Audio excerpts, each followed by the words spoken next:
Fatihah ini berat, kajiannya Fatihah ini berat karena kunci Quran ada di Fatihah ini, teman-teman.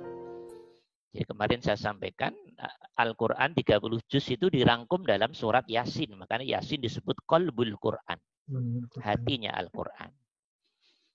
Ya, nah itu teman-teman harus sering baca surat Yasin, baca dalam pengertian faham. Ya, Yasin disimpulkan lebih sederhana dalam surat Al-Fatihah. Maka Al-Fatihah disebut Ummul Quran. Gitu loh. Al-Fatihah dirangkum dalam lafaz Allah Bismillah itu. Jadi ya siapa? Ya puncanya ya Allah itu sendiri. Ya, karena itu Fatihah harus paham baik. Harus paham dengan baik. Bismillahirrahmanirrahim. Teman-teman, ini teman-teman sudah tahu semualah dari sisi tarjamah ya. Bismillah.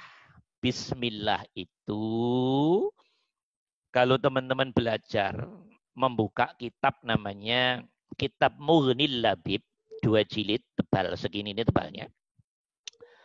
Ada kitab yang ditulis oleh salah satu ulama besar dalam Islam. Kitabnya namanya Mughnil Labib. Urusannya ngurusin huruf aja. Huruf jer, hurufnya huruf-huruf lah. Dibahas sampai 2 jilid. Luar biasa beliau ini. Jadi ngurusin huruf aja karyanya tebal sekali. 2 jilid. Satu di antara yang kalau kita baca kitab itu, di Mughnil Labib itu membahas tentang huruf ba.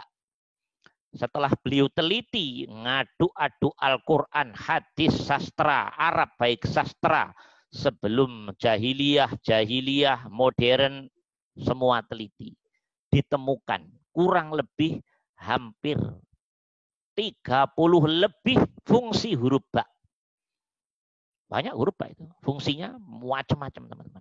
Ba yang kalau kita peserta mustaqil tahunya ba itu dengan ya. Itu masih PAUD itu masih PAUD ya.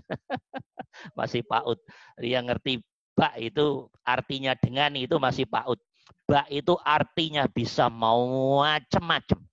Kalau pengen tahu harus masuk ke sastra Arab satu, kedua harus masuk ke kitab Mughnil Labibnya. Oh, ternyata ba bisa berarti dengan. Ba bisa berarti demi, billahi, demi Allah, bukan dengan Allah Pak Dadang. Pak Dadang dengan Allah. Ya. Ba bisa berarti ala. Ba bisa untuk tambahan, pemanis kalimat. Wa kafa billahi wakila, kata Al-Quran. Wa kafa billahi wakila. Itu ba-nya nggak boleh diartikan di situ ayat tadi. Karena itu ba zaidah, namanya ba tambahan. Sastra Arab ini untuk pemanis kalimat aja. Sama dengan kalimatnya wa kafa Allahu wakila. Cukuplah alam semesta ini yang nolong hanya Allah saja. Selain Allah nggak ada yang bisa nolong. Kalau orang tua nolong anak itu majazinya aja orang tua nolong anak. Hakikatnya zat hidup yang liputin orang tua yang nolong anak. Karena baik orang tua maupun anak sama-sama diliputin zat hidupnya. Gitu loh teman-teman. Kalau ada orang kaya, ngeluarin zakat, ngeluarin sedekah, infak dan seterusnya pada fakir miskin, yatim piatu. Itu yang ngasih rezeki yatim piatu, fakir miskin. Ya sejatinya Allah. Zat hidup yang liputin orang kaya tadi. Kan nggak mungkin juga tuh Allah datang nih, duit. Nggak begitu cara memainkan kehidupan. Nggak begitu. Zat hidup yang liputin orang kaya, yang hatinya digerakkan oleh Allah. Tolong dia kamu kasih.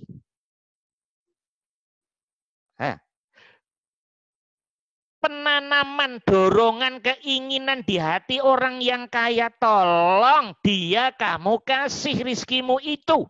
Dan dia menjalankan dengan berbagai versi sebab akibat. Yang menanamkan, tolong dia kasih. Ini Allah. Ini pekerjaan Allah, teman-teman. Keinginan memberi pada yang lemah, yang fakir, yang miskin. Selama ini tulus total, di sini Allah. Dan dia bergerak memberi. Kalau dilihat dari zahirnya, yang memberi adalah orang yang kaya. Kalau orang belum sampai pada Allah, belum ma'rifat, belum ihsan, pasti ngelihat orangnya yang memberi. Monggo. Kalau baru sampai situ. Tapi ahli ma'rifat, yang dilihat zat hidup, pemilik nama Allah, Al-Hayyu, Al-Qayyum, zat hidup yang liputin orang kaya, yang menanamkan dorongan keinginan kasih dia, dan dia digerakkan oleh Allah mau memberi beneran, seret diberi. Ini namanya, ini peran Allah ini. Ini peran Allah, teman-teman. Kalau hatimu duduk di hidupnya, hidup yang liputin orang kaya dan sampai memberi rizki, berarti dirimu sudah ma'rifah. Kalau itu berangkatnya sudah dari dalam hati, bukan dari kepala. Kefahamanmu ini, duduknya hatimu tentang ini, kesadaran dan rasa dirimu, ini Allah. Nggak usah diomong, ini ilmu hati. Bentuknya rasa dan kesadaran. Ini engkau ya Allah. Berarti hatimu sudah semakin cerdas tentang Allah. Nah, gitu teman-teman. Dah ya. Lanjutin sendiri. Bismillah ini, saya nggak akan bicara tentang kitab Mughnil Labib ya. Langsung kepada Bismillah saja. Kalau kita masuk ke kajian ilmiahnya yang dalam, Bismillah ini ternyata diartikannya bukan dengan. Bi di sini bimakna ala. Bismillah ai. Kalau boleh andai boleh diganti, tapi kan nggak boleh toh. Bismillah ai ala smillah. Bismillah itu diartikan bimakna ala. Maka hati harus duduk bismillah atas nama Allah. Atas nama. Bukan dengan nama. Loh berarti terjemah-terjemah itu banyak yang salah Ustaz. Ya monggo, teman-teman nyebutnya gimana? Ya biasa. Terjemah itu juga tidak mudah karena butuh banyak disiplin ilmu. Proses juga lah, proses penyempurnaan. Tapi kalau teman-teman mau belajar lebih jauh, loh kok bukan dengan di sini artinya? Bismillah atas nama Allah. Ayala ismillah. Atas nama Allah, bukan dengan nama Allah. Oke? Nah, coba nih teman-teman baca kitab Mughnil Labib. Ya, udah pernah lihat kitabnya belum? Ya, kalau belum minjem saya boleh ya, kalau paham. Ya, Bismillah atas nama Allah. Nah, teman-teman, atas nama Allah, kembali ke Allah. Orang Islam dibagi jadi dua. Allah hanya lafaz Allah yang dia tahu secara logika, diikuti keyakinannya, dan ini mayoritas. Tapi yang saya maksud dalam kajian ini, jangan duduk di situ terus. Hatimu, kepalamu, pikiranmu, akalmu, alam rasa sadarmu. Nah, jadi kayak anak SD terus tah.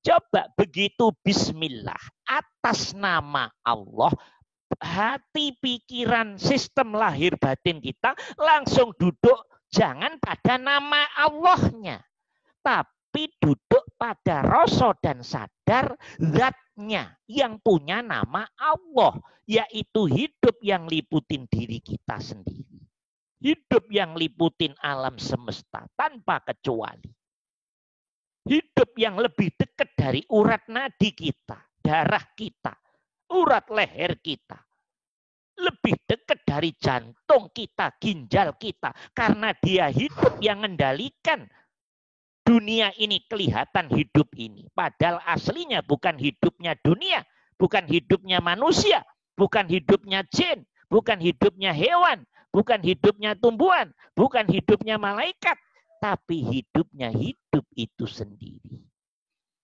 Karena yang punya hidup ya yang hidup, maha hidup itu sendiri. Al-Hayyu itu sendiri. Hati kita harus duduk pada zatnya, teman-teman. Jangan pada namanya doang. Nama yang tidak ngerti alamat yang punya nama. Jangan. Kalau gitu nanti TK terus nanti hati kita. Hubungannya dengan Allah. Jadi begitu bismillah atas nama Allah. Allah yang mana? Allah yaitu zat hidup yang liputin semua. Yang paling dekat kita ya diri kita sendiri. Hati harus tahu alamat ini. Hati harus duduk di tujuan zat hidup itu sendiri. Yang punya nama Allah dan 99 Asmaul Husna itu, hati harus duduk di situ. Fahamnya hati kita, hudurnya hati kita, ngertinya hati kita, nujunya hati kita, ngadepnya hati kita, lurusnya hati kita pada zat pemilik nama 99 Asmaul Husna itulah. Itulah berarti hatimu nyambung pada Allah. Kalau hati nyambung pada Allah, berarti dirimu sejatinya sudah bismillah atas nama Allah. Bukan di mulut doang, teman-teman. Tapi yang penting hadirnya hatimu, kefahaman hatimu, koneksitas hatimu itu loh. Begitu tek bismillah, hati hudur ke hidup, zat hidup. Hudur. Oke, hadir. Hadirnya rasa hati kita pada yang punya nama Allah, yaitu Al-Hayyu Qayyum tadi, dengan melalui pelafalan bismillah, itulah sejatinya cara mendudukkan hati hubungannya dengan Allah. Saat melakukan aktivitas apapun, maka teman-teman bismillah ini menjadi kunci. Ya sebetulnya bukan bismillahnya, ya Allahnya itu sendiri. Rasa dan sadar hati kita pada dan tentang Allah yang secara syariat dilafalkan bismillah. Ini syariat mulut itu. Mulut ngomong tapi hati nggak paham. Parah toh, berantakan toh. Yang saya maksud bukan itu. Mulut melafalkan bisa keras, sedang, bisa lirih, tapi hati benar-benar hadir dari apa yang dimaksud oleh pelafalan bibir tadi secara syariat.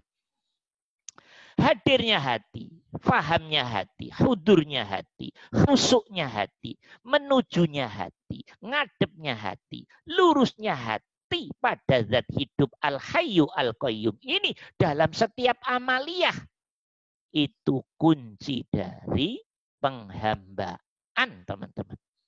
Kunci, password, miftah dari setiap ibadah. Sampai Rasul begini bilangnya, teman-teman. Coba teman-teman cermati hadis ini. Rasul bilangnya begini. Kullu amrin ribalin la yukbalu bi bismillahirrahmanirrahim fahuwa aqta. Dasar hadis ini, Masya Allah, kata Rasul. Kullu amrin ribalin, setiap pekerjaan, perbuatan yang baik, apapun bentuknya. Perbuatan yang baik apapun bentuknya. La yubda'u bi bismillah. Yang tidak dimulai dengan bismillah. Nah, yang tidak dimulai bismillah ini yang saya maksud dalam pengertian yang barusan saya terangkan. Bukan hanya bismillah dalam kerangka syariat di mulut doang, hatimu nggak paham Allah yang mana yang kamu maksud. Bukan itu yang saya maksud. Bukan. Kalau itu mohon maaf lah, itu masih step-step awal itu. Bukan itu yang saya maksud. Yang barusan saya terangin tadi.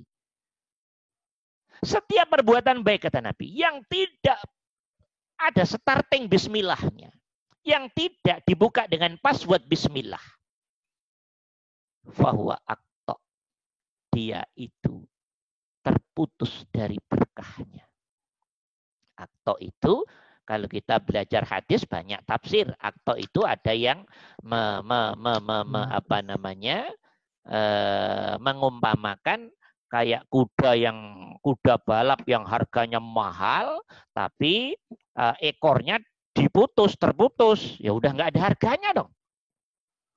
Kuda itu kalau yang mahal teman-teman bisa puluhan miliar, bahkan sampai saya lihat di TV itu di on spot itu bisa sampai 350 miliar kuda balap yang mahal itu. Tapi kalau diputus ekornya, ya nggak laku sudah nggak laku. Apa artinya teman-teman? Paham nggak teman-teman? Perbuatan baik apapun, kalau hatimu tidak masuk ke zona rasa pemilik nama Allahnya. Kalau disebut Allah itu sekarang kita harus sudah paham ke pemilik namanya, bukan hanya namanya doang. Kalau yang masih namanya doang, udahlah kita maklumi. Itu era kita di masa dulu. Yang sudah menuju ke Allah harus sudah begitu disebut Allah adalah zatnya. Hidup al-hayyu al-qayyumnya. Hati harus masuk ke situ. Hati harus masuk ke situ. Nah, setiap perbuatan baik yang hatimu tidak masuk pada zona Allah, hatimu tidak khudur ke Allah, hatimu nggak nyambung pada Allah, hatimu nggak lurus pada Allah, hatimu nggak minta izin pada Allah. Bismillah itu anggaplah minta izin. Itu bahasa-bahasa semua itu. Intinya khudur aja lah intinya itu. Fahuwa akta, nggak ada berkahnya di mata Allah. Baik kan menurut ente, kata Allah, baik menurut ente. Menurut gue, sorry. Baik apaan? Kalau kamu melakukan kebaikan tapi hatimu tidak hadir ke aku kok. Walaupun mulutmu ngomong bismillah, hatimu juga kosong, nggak ngerti apa yang dimaksud bismillah itu kok. Sorry, kata Allah, sorry. Nah, ini bahasa idealnya seperti itu, teman-teman. Nah, karena itu teman-teman ayo biasakan semua yang baik. Hati harus bismillah. Bismillah dalam pengertian yang kita bahas tadi, hadirnya hati kita, hadirnya rasa dan sadar kita masuk connect ke Allah. Ya Allah. Nyapu tapi connect, sadar ke Allah. Ngerasa tentang Allah. Semua amaliyah baiknya. Baru perbuatan baiknya berkah. Berkah itu juga nanti banyak yang salah paham tuh berkah tuh nanti. Bismillah, kalau makan nggak baca bismillah nggak berkah. Bukan hanya soal makan doang. Semua perbuatan baik yang tidak duduk pada bismillah nggak berkah. Ini kadang banyak yang salah paham tuh. Makan nggak baca bismillah nggak berkah. Berkah itu nggak kenyang gitu. Bukan. Berkah itu nggak ada urusan kenyang dan tidak kenyang. Berkah itu adalah teman-teman. Karena hati kita benar duduknya hubungannya dengan Allah. Lewat amaliyah yang baik tadi. Yang hati hudur ke Allah berarti bismillah pada Allah.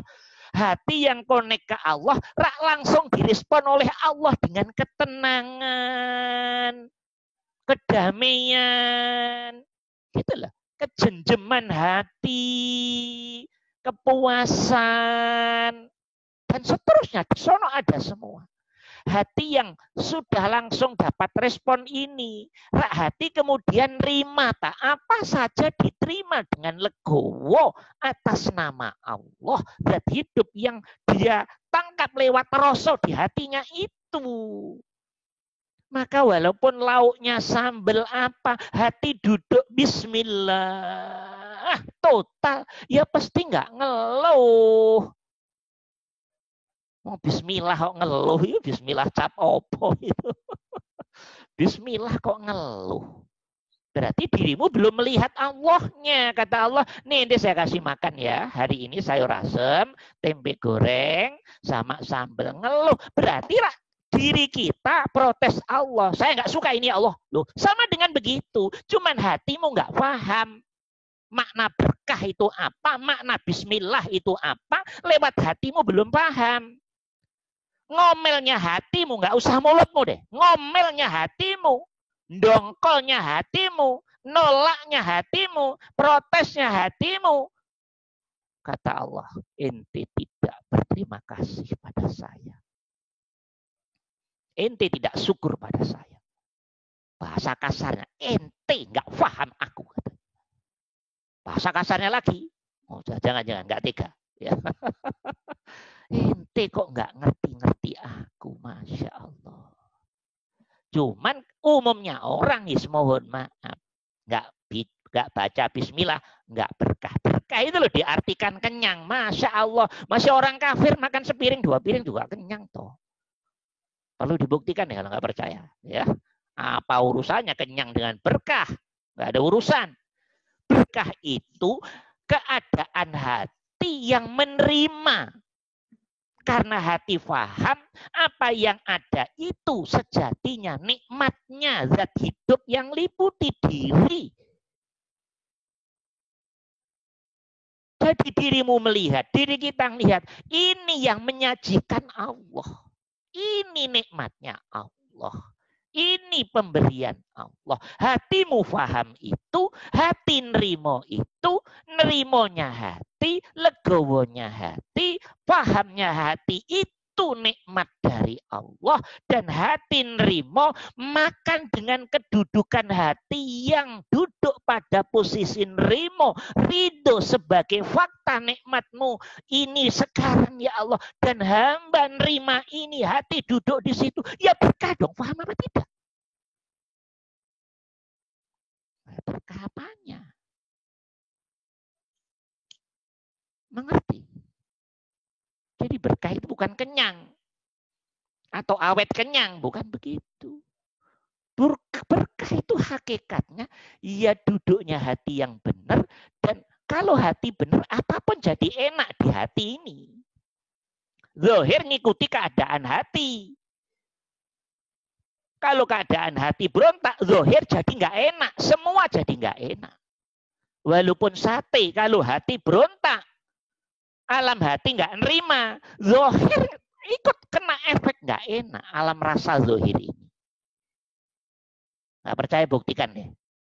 Makan sate, sop buntut, semua ada. Hati nggak nerima, kurang.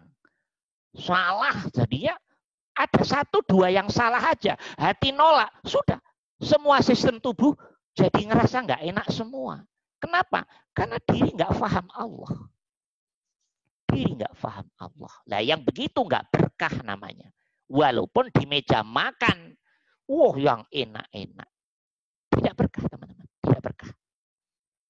Jadi berkah dan tidak berkah itu sejatinya kaitannya hubungannya dengan dirimu. Rasa dirimu dengan Allah itu sendiri. Kalau dirimu ngerasa itu Allah dari Allah, tentang Allah, nikmat Allah, dirimu nerima, apapun yang ada di hadapanmu, jadi enak untuk lahir dan batinmu. Enaknya hatimu, enaknya lahirmu, enaknya sistem lahir batinmu dari apa yang diberikan Allah. Dikit banyak, enak nggak enak menurut bahasa syariat. Itulah namanya berkah. Paham berkah ya sekarang ya? Paham berkah sekarang? Ya, dah. Kan banyak toh yang makannya enak-enak masih ngeluh aja gitu. Ya. Walaupun bismillah udah dibaca 1000 kali mungkin mau bismillah, mau makan bismillah, bismillah, bismillah. Tetap hatimu nggak nerima kalau itu Allah kok. Kalau bismillah itu lafaz talafut lisan tah.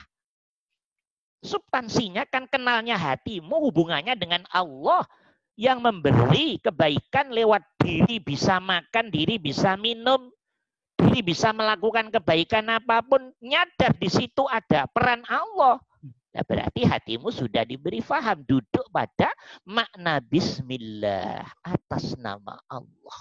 Duduk di situ hati pasti dijamin mutu oleh Allah berkah. Pasti itu berkah. Enak. Berkah itu artinya yang nggak enak jadi enak. Karena nerimo ngerti ini perbuatan Allah.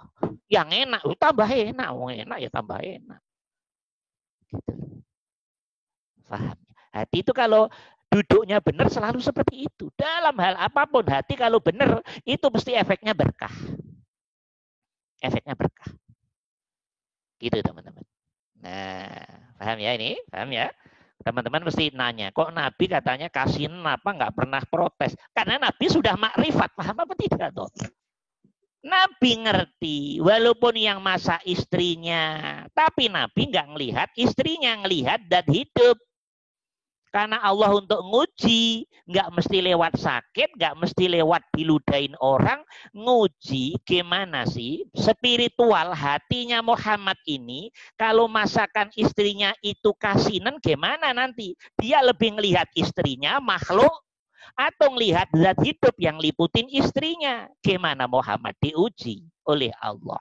Masaknya istrinya kasinan, terus Nabi diem. Karena apa? Kok bisa diem? Kalau kita kan ngomel kita itu. Ngomel kita. Karena Nabi ngelihat Allahnya, nggak ngelihat makhluk berupa istrinya.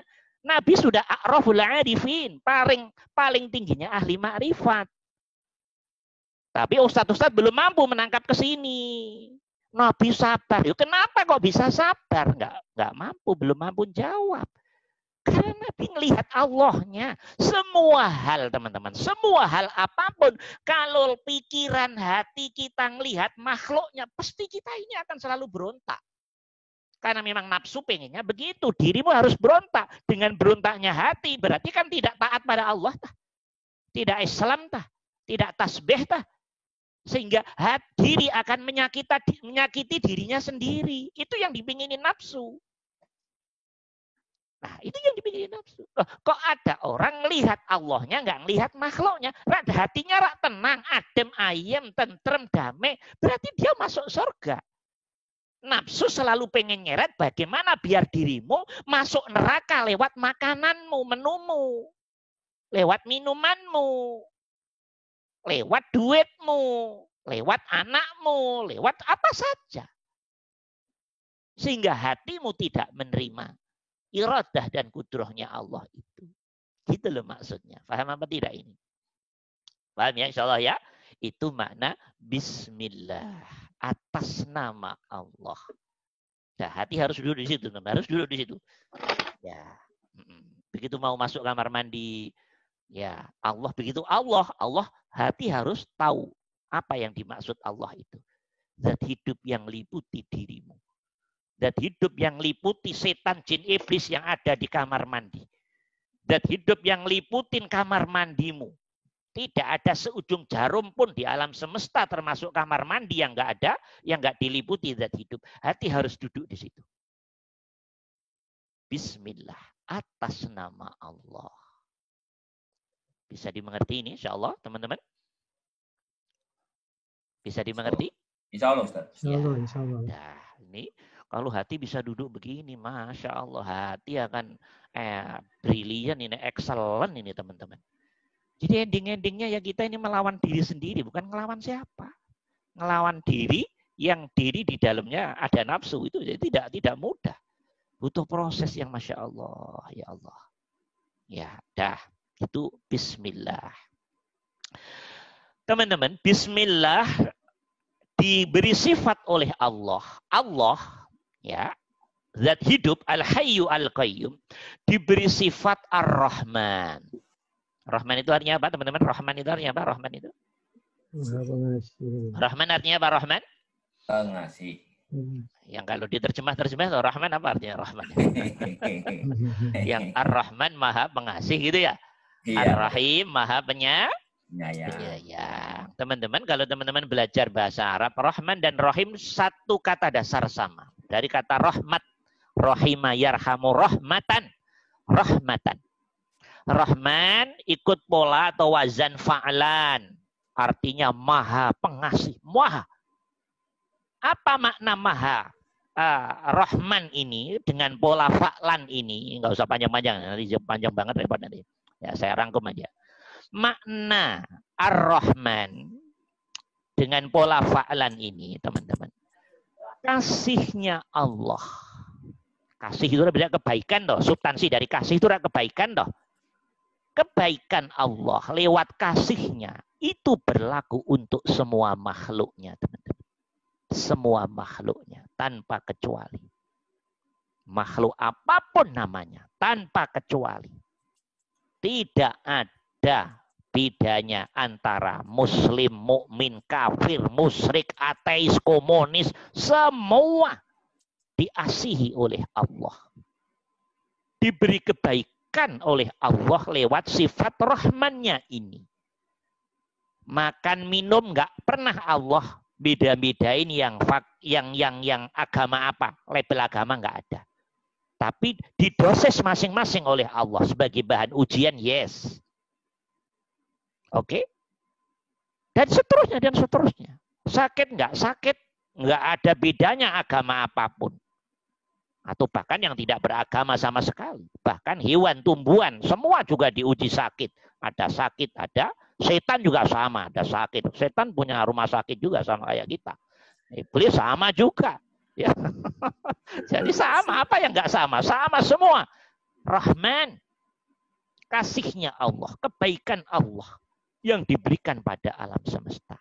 Nah, kalau saya ngomong begini teman-teman yang sudah belajar TN, hati harus duduk. Kok bisa begitu? Ya karena Allah zat hidup yang liputin orang kafir, orang musyrik, orang Yahudi, orang Nasrani, orang Islam, orang komunis, orang ateis. Semua kan diliputi Allah. Dalam kehidupan ini Allah memberikan semuanya kepada umatnya, pada makhluknya, tanpa kecuali. Ada yang diberi banyak, sedikit, sedang, semua sebagai bahan ujian. Begitulah teman-teman. Ini makna Ar-Rahman. Oke.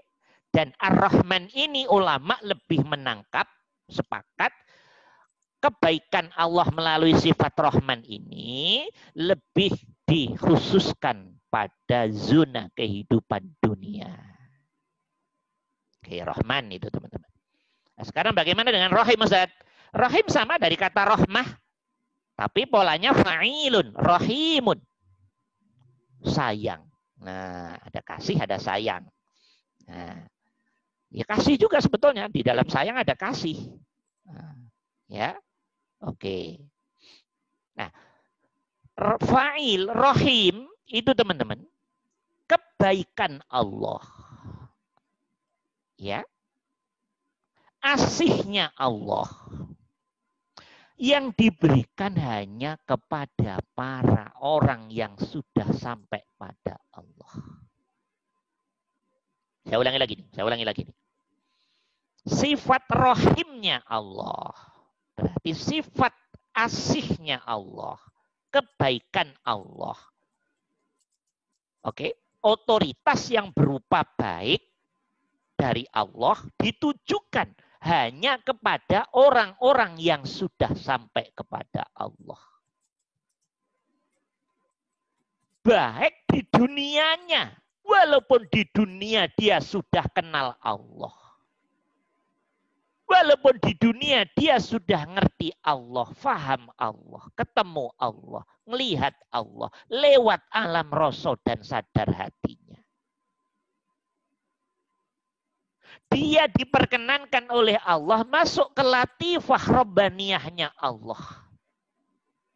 Hatinya bisa ketemu Allah lewat apapun aktivitasnya. Dan ini tidak bisa ditangkap oleh orang yang belum diberi oleh Allah dengan sifat rahimnya. Orang Islam yang masih ahlul hijab. Orang Islam yang masih ahlul hijab. Orang mukmin yang masih ahlul hijab. Dia pipis tapi tidak bisa ketemu Allah lewat pipisnya. Walaupun masuk kamar mandi, Allahumma inni a'udzubika minal khubuthi wal khaba'is, mulut. Lumayan, alhamdulillah lah. Nilai 2,5 apa 3 lumayan. Keluar. Oh. Tapi 10 menit, setengah jam, 5 menit di kamar mandi ngapain hatimu? Ngelamun Ustadz, nggak ngomong saya, nggak ngomong kali itu ya. Nah, itu pekerjaan ahlul hijab. Pekerjaan hati yang belum kenal Allah. Tapi hati yang sudah kenal Allah, teman-teman. Syariatnya dibaca. Allahumma inni a'udzubika minal khubuthi wal khaba'is. Dan hudurnya ke Allah. Keluar nanti ya hudurnya ke Allah. Doa secara syariat dibaca. Yang jadi masalah selama di kamar mandi hatimu ngapain? Orang yang sudah sampai Allah mendapat sifat rohimnya Allah. Asihnya Allah. Yang diberi ini hanya orang-orang yang sudah sampai Allah. Di kamar mandi mengerjakan buang air kecil, buang air besar, dan seterusnya. Tapi hatinya berhubungan dengan Allah. Connect dengan Allah. Lurus pada Allah. Ngadep pada Allah. Ihsan. Suhud. Wusul. Sehingga hatinya bisa masuk ke latifah Rabbaniyahnya Allah. Praktek hati seperti inilah. Orang yang sudah bisa beginilah.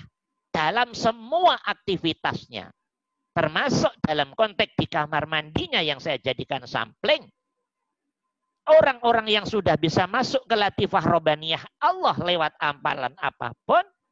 Ini berarti orang itu mendapat luberan dari Allah. Dari makna Ar-Rahim.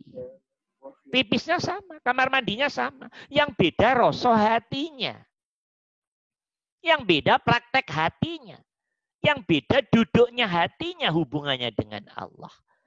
Orang kafir, orang musyrik, ateis, komunis, kosong dari Allah. Nah kalau ada orang Islam, orang mukmin yang kosong dari Allah juga bagaimana? Sama dong berarti. Tapi mendingan. Sudah dapat pertolongan dari Allah, baca doa masuk kamar mandi, baca doa keluar kamar. Lumayan. Ya paling tidak nilai 4,5 lah. 4,5 atau 5 lah, gedein dikit. Nah, lumayan. Tapi itu belum masuk ke zona rahim. Belum masuk ke zona rahim. Dia belum akan paham makna ar-rahim. Paham, teman-teman? Paham makna rahim? Ya. Jadi yang bisa mendapat X makna rohim dari asihnya Allah lewat sifat rohimnya hanya para orang-orang yang hatinya sudah bertauhid total, yang sudah ihsan, yang sudah syuhud, yang sudah wusul, yang sudah liqa'ullah, yang sudah tulus total pada Allah dan nggak mau melihat apapun selain Allah. Itu kalau begitu hatimu, tanda dirimu sudah mendapat makna ar-rahim walaupun masih di dunia. Paham? Paham nih teman-teman? Rahim ini nggak sembarangan orang, dikasih oleh Allah ar-rahim ini. Kok teman-teman sudah diberi rahim lewat pipisnya, lewat makannya, lewat minumnya, lewat kemolnya, lewat olahraganya, lewat apa saja. Ya berarti tanda-tanda dirimu mendapat rahmat yang besar dari Allah. Itu tanda baik. Itu tanda baik dari Allah. Hadza wa ma'na Bismillahirrahmanirrahim. Jadi Ar-Rahman itu sifatnya Allah. Yang pertama, Ar-Rahim sifat Allah yang kedua. Maka kalau diterjemahkan Bismillahi atas nama Allah. Bukan dengan Allah. Yang benar bukan dengan nama Allah. Ya, tapi sudah kadung beredar di terjemah begitu gimana? Ya mestinya depan juga harus ada gerakan-gerakan perbaikan lah. Ulang terjemah lah gitu. Ya Bismillah atas nama Allah. Ar-Rahman yang maha ya pengasih. Ar-Rahim yang maha penyayang. Jangan dikasih dan. Mau nggak ada dannya loh di situ. Tapi di terjemah-terjemah kan ada dannya di situ. Dan dari mana? Nggak ada wanya kok. Kecuali Bismillahirrahmani warrohimi loh itu. Dadang aja tahu loh itu ya. Ini dua sifat yang berderet-deret. Kayak saya ngomong bilang begini. Ini Dadang yang ganteng, yang kaya, yang apa. Gitu aja. Ini Dadang, yang ini, yang ini. Jangan dikasih dan. Nggak ada dan kok. Di Quran-Quran terjemah itu ada dannya. Muncul dari mana dan ini? Jangan saya juga tanda tanya. Ya, tapi itulah efek terjemah itu seperti itu. Bukan berarti teman-teman kita yang terjemah itu nggak pinter. Ya pinter, cuman kelemahan-kelemahan dalam terjemah itu begitu. Jadi Jadi kita juga jangan terlalu ini juga. Ya, makanya perlu ada gerakan perbaruan terjemah itu mungkin ke depan ya. Mudah-mudahan teman-teman yang di Depak paham yang begini-begini ya. Bisa menangkap hal-hal seperti ini. Makna Bismillahirrahmanirrahim atas nama Allah ya yang Maha Pengasih, yang Maha Penyayang. Nah, itu makna Bismillahirrahmanirrahim. Yang perlu dicatat oleh teman-teman bahwa Ar-Rahim hanya diberikan kepada orang-orang yang sudah sampai pada Allah. Orang-orang yang sudah ihsan, orang-orang yang sudah ma'rifat, orang-orang yang sudah usul, yang sudah suhud, yang sudah sampai kepada Allah. Walaupun Islam, walaupun iman, sampai umur 100 tahun, kalau duduknya hati masih salah hubungannya dengan Allah, tidak akan mungkin diberi Ar-Rahim dalam hatinya dan dohir batinnya oleh Allah Subhanahu wa Ta'ala. Nggak bakalan mungkin. Karena itu urusan mendudukkan hati hubungannya dengan Allah. Dah. Itu Bismillahirrahmanirrahim. Ya, paham ya insya Allah ya. Untuk Bismillah secara umum paham insya Allah ya. Ya, nanti kalau nggak paham nanya. Ya, satu ayat lagi. Ini Bismillah. Nah, kalau secara fikih teman-teman, ini fikih, kalau ngomong fikih, ini ngomong fikih syariat. Bismillah itu menurut imam-imam berbeda-beda. Kalau Imam Syafi'i, Bismillah termasuk ayat dari Fatihah. Maka teman-teman yang bermadzhab Syafi'i, kalau sholat Bismillah harus dibaca. Kalau menurut Imam Malik, iya Bismillah termasuk Fatihah, tapi baca waktu sholat siri aja deh. Nah, gitu. Dah, siri itu maksudnya nggak usah keras. Kalau Imam Abu Hanifah, Bismillah bukan ayat dari Al-Fatihah, bukan dari ayat dari surat-surat yang lain, tapi Bismillah ditampilkan oleh Allah sebagai pemisah dari surat satu dengan surat yang lain. Itu pendapat Imam Abu Hanifah. Nah, kalau kita, teman-teman yang pakai Imam Syafi'i, ya Bismillah, baca Bismillah. Karena itu bagian dari ayat surat Al-Fatihah. Gitu loh. Nah, tergantung ikut madhab siapa. Mau ikut madhab siapa aja nggak masalah ya. Yang penting nggak madhab inilah. Imam Samudra lah ya. Ya Imam Syafi'i monggo, Imam Maliki monggo, Imam Hanafi monggo, Imam Hambali monggo. Ya. Jadi kalau ada teman-teman kita yang nggak baca Bismillah, ya jangan disalah-salah. Ini nggak ada urusan salah dan nggak salah. Diri kita yang belum ngerti. Oh kalau namanya ada imam, Allahu Akbar, Bismillahirrahmanirrahim. Oh ini Imam Syafi'i. Artinya ngikuti pandangan Imam Syafi'i. Allahu Akbar, diam.